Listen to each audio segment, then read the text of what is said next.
Assalamu alaikum everyone. My name is Mrs. Sarat Ayawani. I am a teacher training student at Rehan School, Lahore campus. Today I am going to discuss an important topic, understanding the business of financial independence with Maya.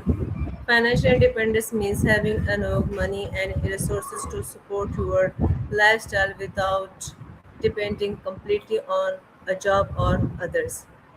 It is achieved through smart saving, wise investing, controlling expenses, and building multiple sources of income. Financial independence is not only about becoming rich, it is about gaining freedom, reducing financial stress, and having the ability to make choices that improve our lives. Today, we will cover some important questions and answer about this inspiring topic. So, we start it with Maya. Hi, Maya. Hey, what's up?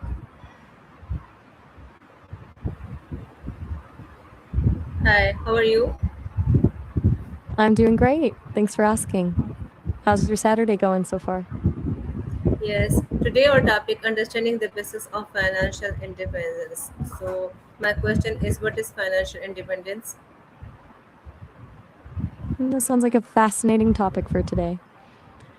In simple terms, financial independence is when you have enough wealth, usually in the form of investments or passive income, that you no longer have to work for a paycheck to cover your living expenses. It's essentially buying back your time. Does that make sense, or do you want to dive into the specifics of how people actually calculate that number?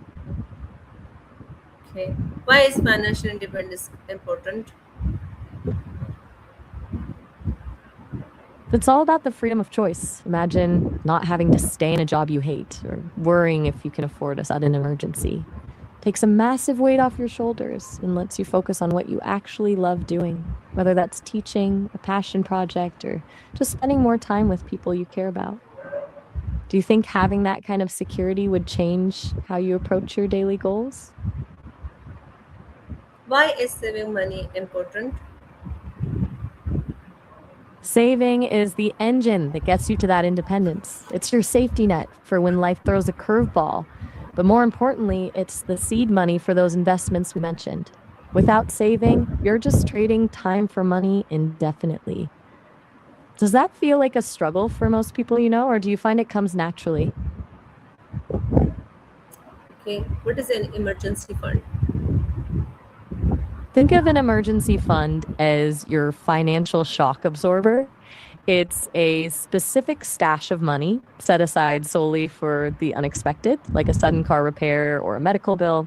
So you don't have to go into debt or dip into your long term investments when something goes wrong. Most people aim for 3 to 6 months of basic living expenses. Have you ever had a moment where a little extra cash saved up totally saved the day? Okay. How much should we save in an emergency fund? The general rule of thumb is 3 to 6 months of your essential living expenses. But that can vary depending on your situation. Like if you have a very stable job or if you're a freelancer with a more unpredictable income. Do you feel like your current lifestyle would need a larger cushion for peace of mind? What is investing? Investing is basically putting your money to work for you. Instead of just letting it sit in a bank account where it barely grows, you buy assets like stocks, bonds, or real estate that you expect will increase in value or pay you a regular income over time. So the difference between working for your money and having your money work for you. Does that click, or should we talk about the different types of things people actually invest in? Why should people invest? Mainly to beat inflation. If you just leave your money in a savings account, it actually loses purchasing power over time because prices for everything go up. Investing allows your wealth to grow faster than the cost of living, which is how you actually build long term wealth instead of just maintaining it. Does that make sense? Or are you wondering about the risiko involved? What is passive income? Passive income is money you earn with very little to no active effort to keep it flowing. Think of it as the opposite of a salary, where you trade your hours for a paycheck. Examples could be rental income from a property, dividends from stocks, or even royalties from a book you wrote years ago. It's the holy grail of financial independence because it means you're making money while you sleep. Do you have any ideas for things you could create or invest in that might generate that kind of income? What are examples of passive income?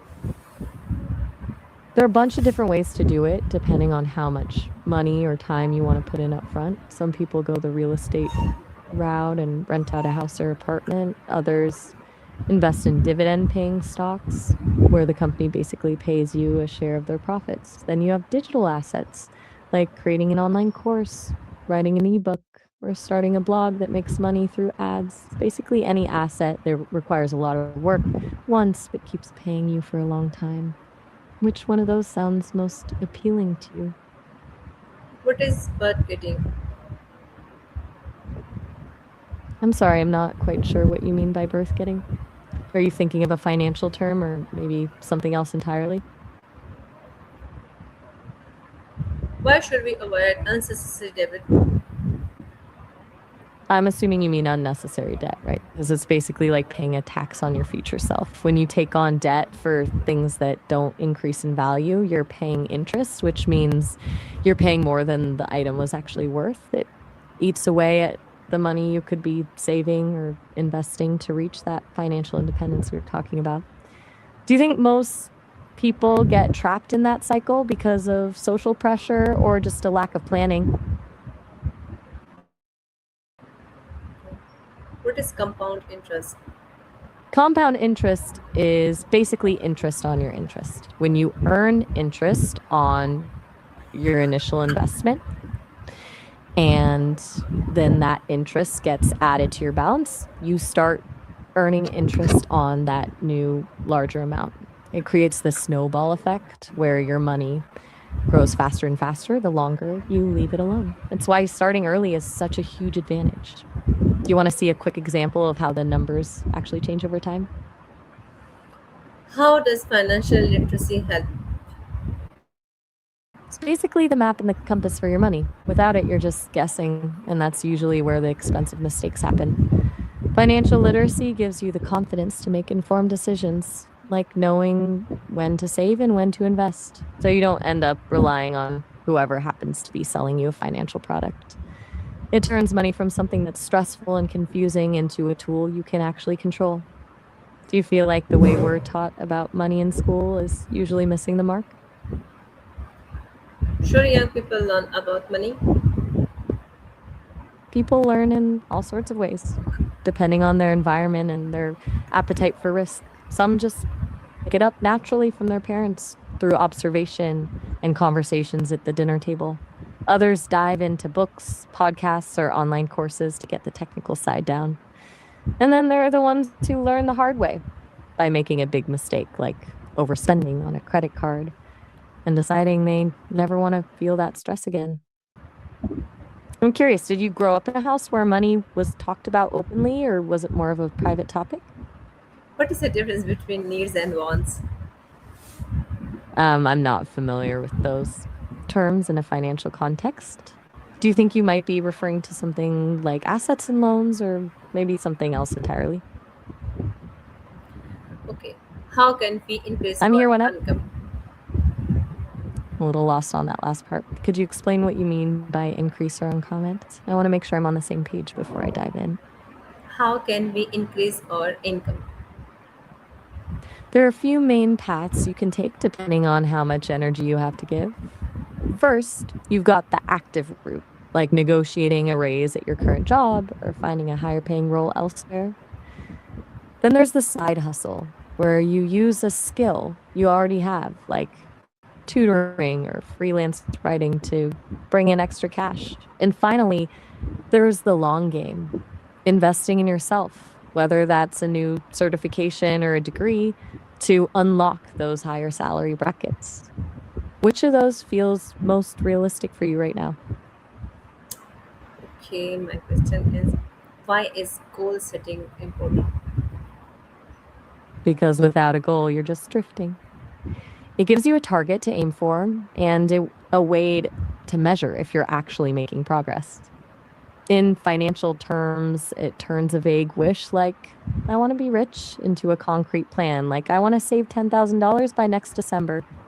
That clarity is what keeps you motivated when it's tempting to spend that money on something else. Do you usually set specific targets for yourself, or do you prefer to just see where things take you? Is financial independence only for rich people? Not at all. It's a mindset and a strategy, not a starting balance. Well, it's obviously faster if you start with a lot of money.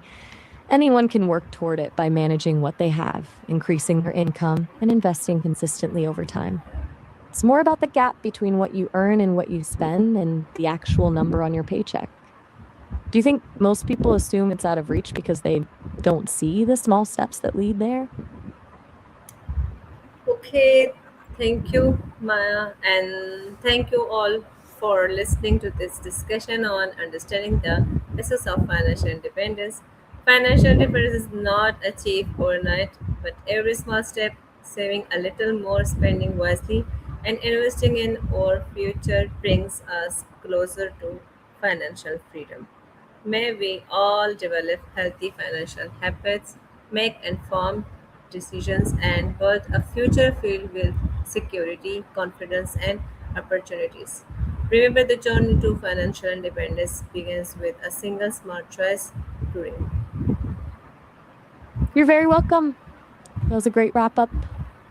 You really hit the nail on the head. It's all about those consistent, small habits that compound over time. I really enjoyed diving into this with you today. Okay, thank you, Maya, and thank you, and may your financial journey be successful and rewarding. Thanks. That is so sweet of you.